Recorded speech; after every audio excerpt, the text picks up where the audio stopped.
Welcome to Politics in the Pub. This is the first meeting of election year. Let me also acknowledge on your behalf the Gadigal people of the Eora Nation, and we acknowledge their stewardship of the land on which this meeting and others like it take place. The topic tonight is about the independence of the ABC and Australian democracy, or you could put it the other way around.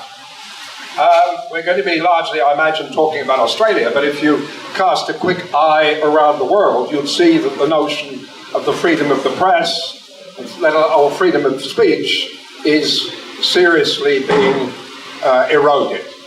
In European countries like Poland, Hungary, Romania, to say nothing of Russia or the United States, the so-called freedom, the idea of independent media not unduly controlled by something called governments is no longer taken for granted.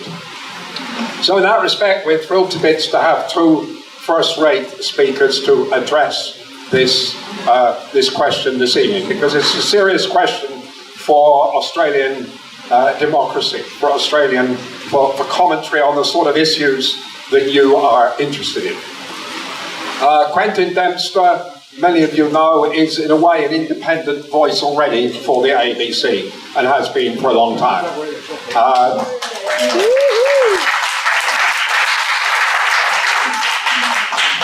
Quentin, I suppose, became famous for his investigations into the Sunshine State, the corruption involving politicians and the police in Queensland, followed by his pursuit of the details of the Wood Royal Commission into police corruption and conduct in this part of the world. You will also know Quentin as the formidable and very attractive anchor for the 7:30 report on Fridays.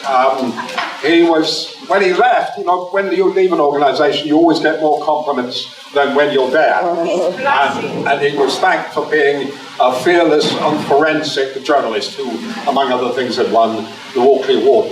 You can still follow Quentin publicly if you look at an emergingly significant journal called Pearls and Irritations.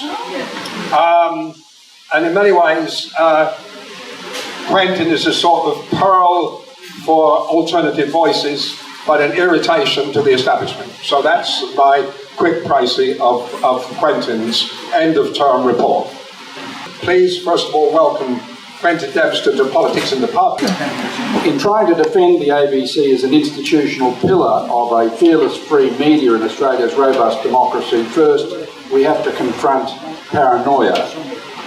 It comes in the form of constant Murdoch press complaints that the ABC is biased and a force for left-wing ideology. All the ABC's presenters are left-wing, columnists and ABC critics have written. Now, I found myself on Monday night on Sky News' After Dark, I'm sure you're all subscribers now, being interviewed on the Chris Kenny on Media program. And again, the paranoia was in the air.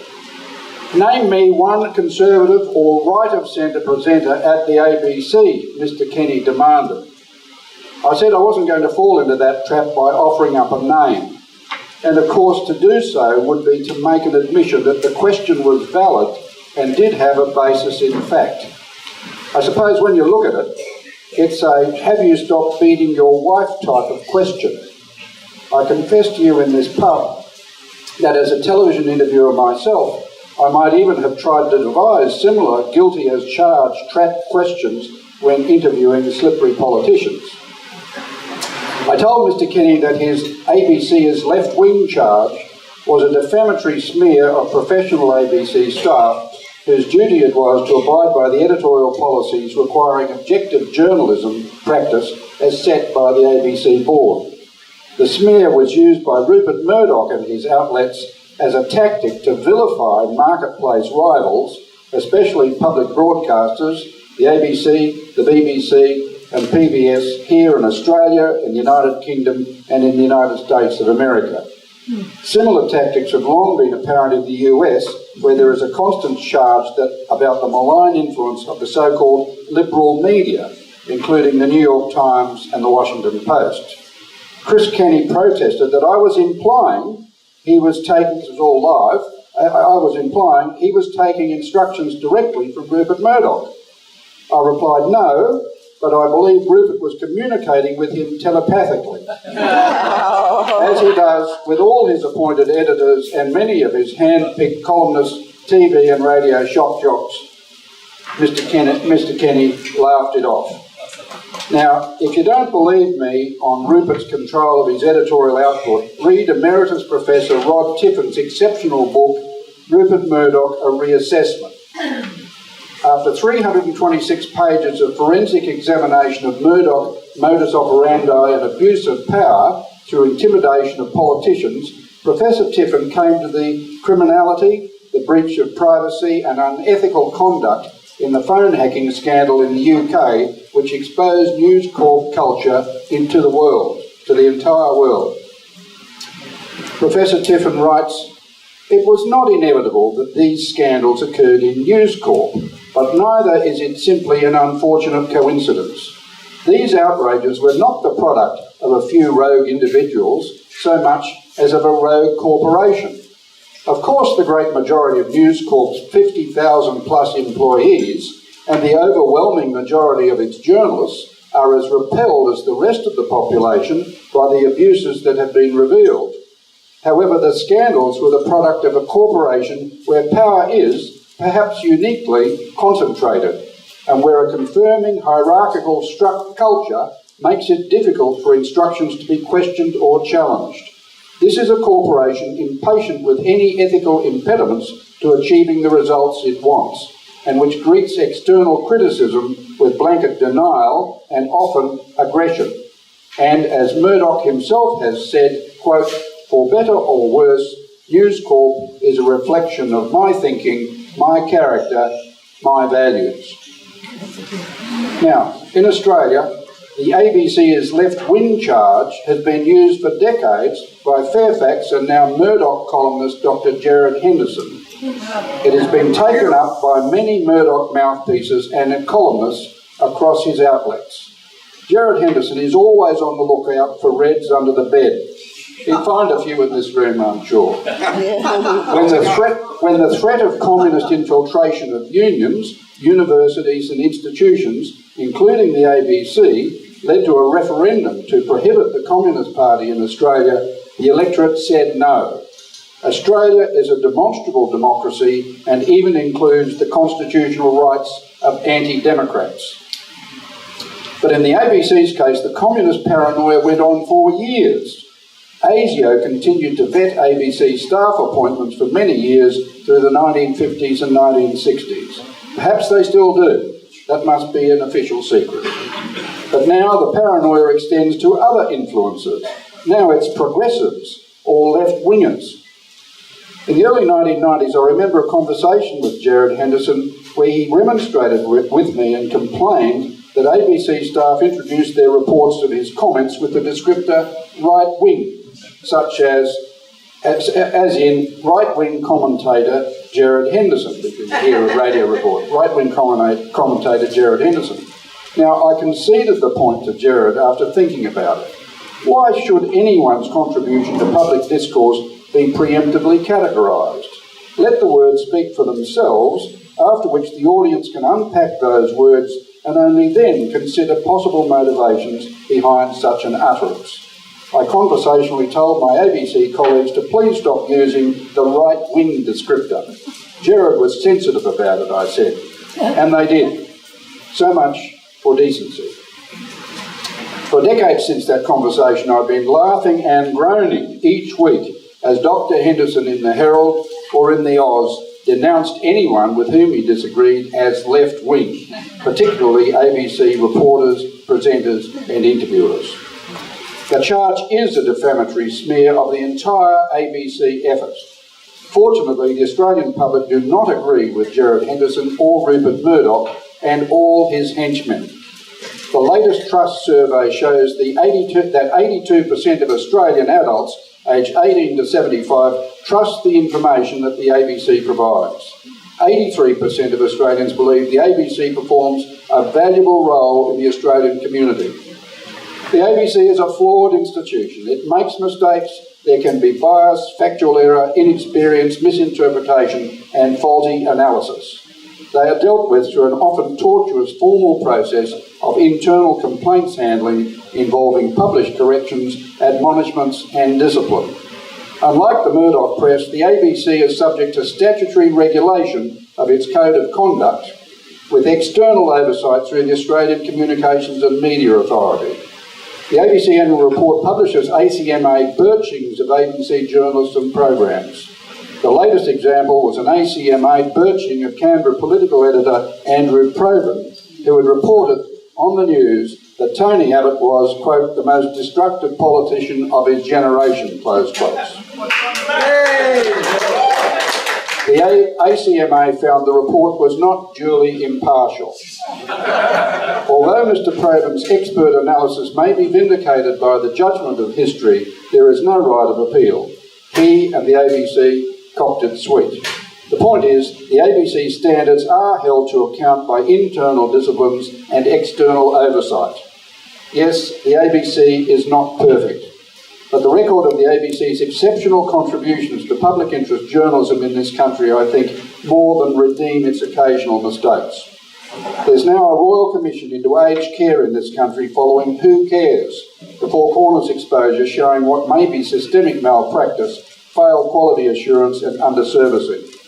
Before the Productivity Commission and the South Australian Royal Commission, Background Briefing on Radio National last year broadcast 2 investigative specials, Best Laid Plans, exposing the first concerns about what's known as regulatory capture of the Murray-Darling Basin Authority. Who can forget investigative journalist Linton Bess's Four Corners expose of water theft from the Murray-Darling? Nothing's happened. Money for Nothing, another Four Corners program, exposed the AMP's less than tender mercy for its trusting investor clients. Weather Alert showed how the farmers of Australia were already dealing with and adapting to climate change, well ahead of political leaders who can hardly bring themselves to utter the words. Adele Ferguson, Fairfax and the ABC's Four Corners have exposed ComInsure and bad banking, negligible enforcement by regulators ASIC and APRA, leading to the Hayne Royal Commission, whose findings were published this week. When then Prime Minister, listen to this one, when then Prime Minister Julia Gillard saw ABC Lateline reports showing police cover-up of child sexual abuse allegations within the Maitland-Newcastle Diocese of the Catholic Church, she called State Premiers Labor and Coalition to set up a Royal Commission into responses of all institutions, not just the Catholic Church. Friends, the public benefit which comes from your taxpayer investment in the ABC is clear for all to see. Institutional culture in relation to sexual abuse is changing to ensure that in future Australia's children will be better protected from predators. The historic lesson from this awful phenomenon of cover-up is call the police immediately. Child protection comes before your organisation's reputation. In my time at the ABC in Queensland and New South Wales, the code of silence that was behind corrupt police culture was smashed. The cops didn't fight the crime, they organised it with their criminal associates. They verbal people and lied under oath in the witness box. It was vicious. A corrupt political culture in Bjelke-Petersen's Queensland and the Sussex Street branch of the Labor Party in New South Wales has been exposed. The polity now knows what really goes on behind closed doors thanks to the ABC, its journalists, in-house lawyers and its courageous informants. The entrenched disadvantage of Aboriginal Australians has been exposed fearlessly by the ABC from the 1960s, with the conclusion that dispossession lies as its root cause. We particularly remember the work of the late Liz Jackson. May she rest in peace. Paul Keating may never admit this, but the ABC's efforts helped to change public consciousness about Indigenous disadvantage, about what we as a polity have done and have not done. Mr Keating expressed a hatred for the ABC from the time Chris Masters and Peter Manning broadcast The Big League in the 1980s, which led to the Rand Royal Commission in the 1980s. In reprisal, the Hawke government at one stage toyed with the idea of appointing Neville Wran as chairman of the ABC, but appointed the Wran apparatchik David Hill instead. Hawke and Keating facilitated Rupert's takeover of the Herald and Weekly Times conglomerate in 1989, making a mockery of competition policy and giving Rupert the advantage of immense cash flows from which to make his acquisitions in the UK and the US. The ABC is committed by its legislated charter to strive for excellence in its independent, without fear or favour journalism and its programming across all genres. If that's not worth 8 cents a day, I don't know what is. The ABC strengthens Australia's democracy.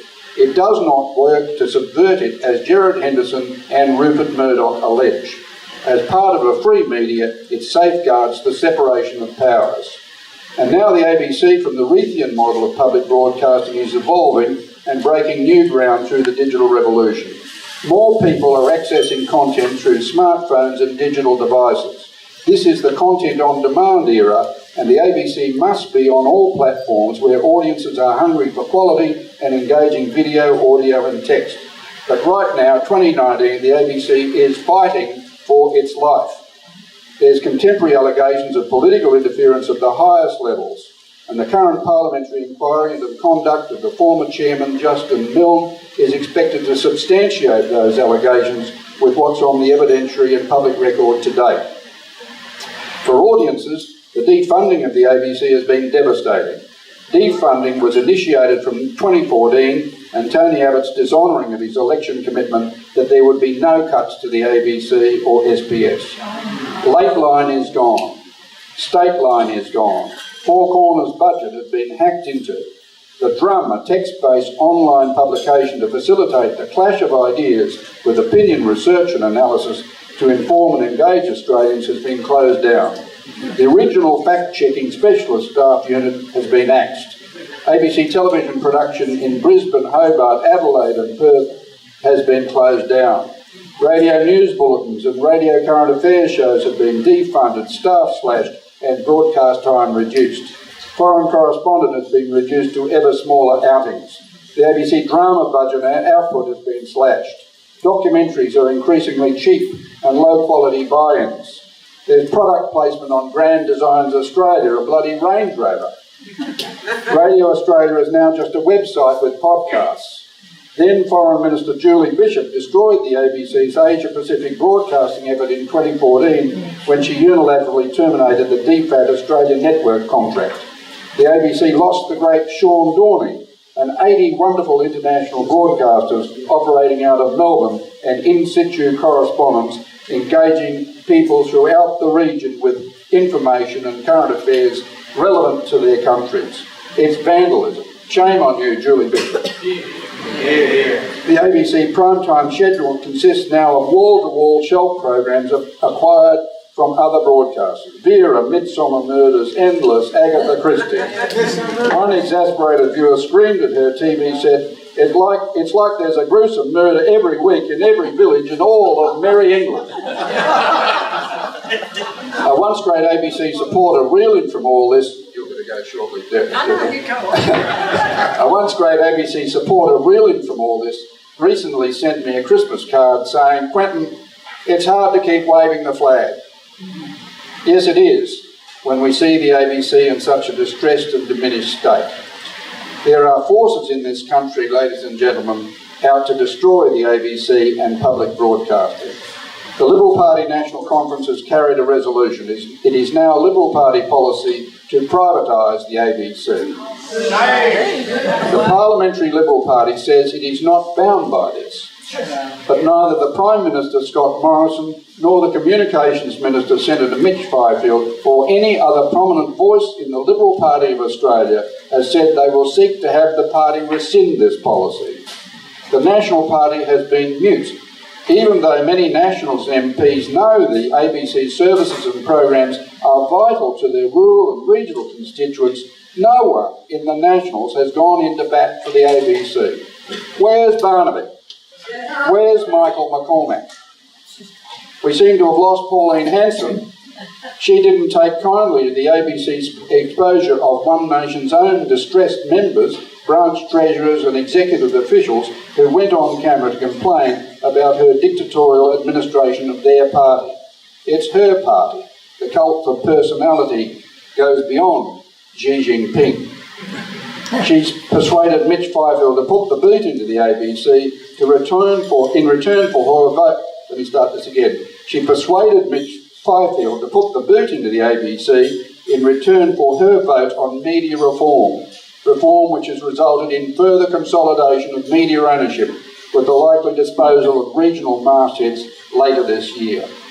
At this very moment, the $41.4 million provided over 3 years for what's called the ABC Enhanced News Gathering Program is soon expected to be discontinued. Senator Fifield has yet to pronounce its termination. Even when he does, the ABC will have to restructure its regional digital state-based news gathering. Where's the National Party? The $83.7 million so-called indexation pause announced in Mr Morrison's 2018 budget will apply from July 1 this year. The loss of these funds is likely to result in the retrenchment of around another 400 broadcasters and support staff and yet another constraint or restructure of program output.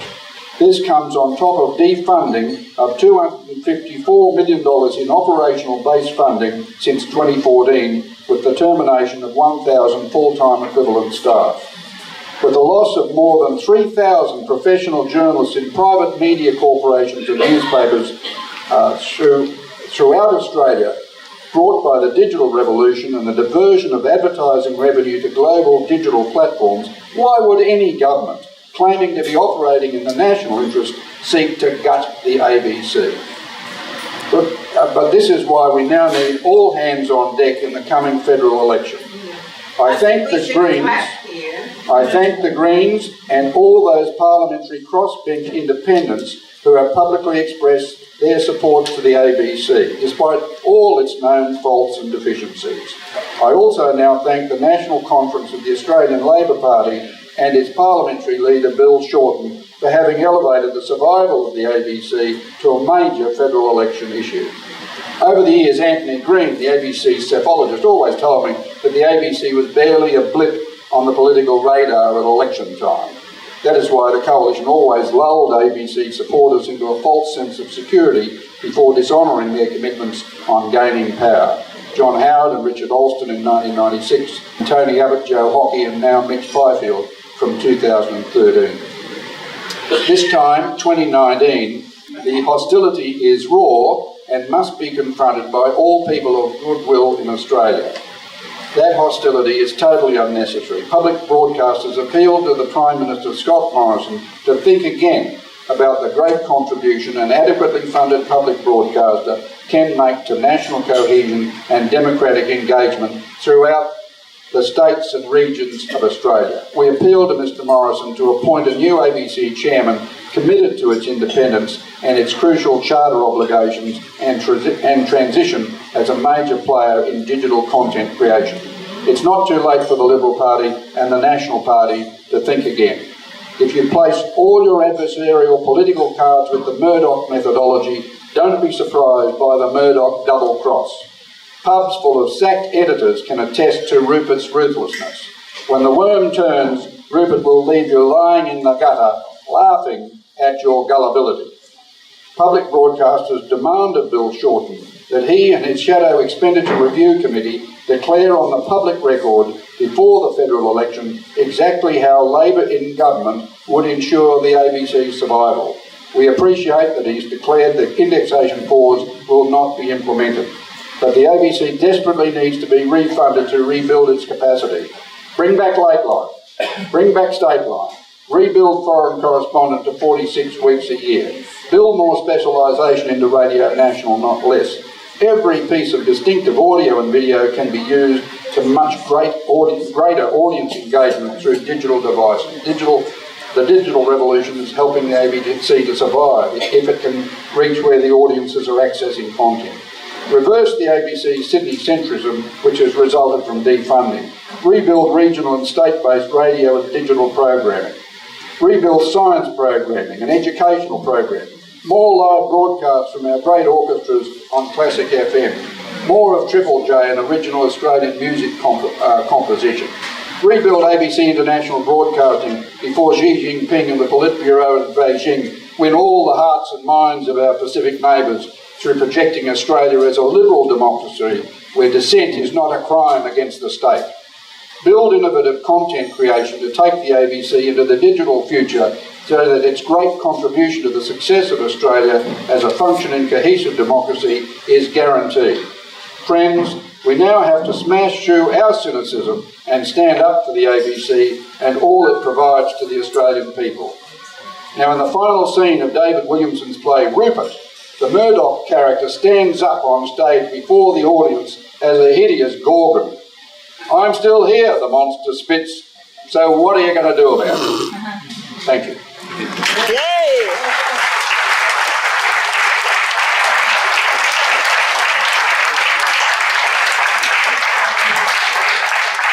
One of my conclusions from that is to bring back Quentin Dempster. Okay,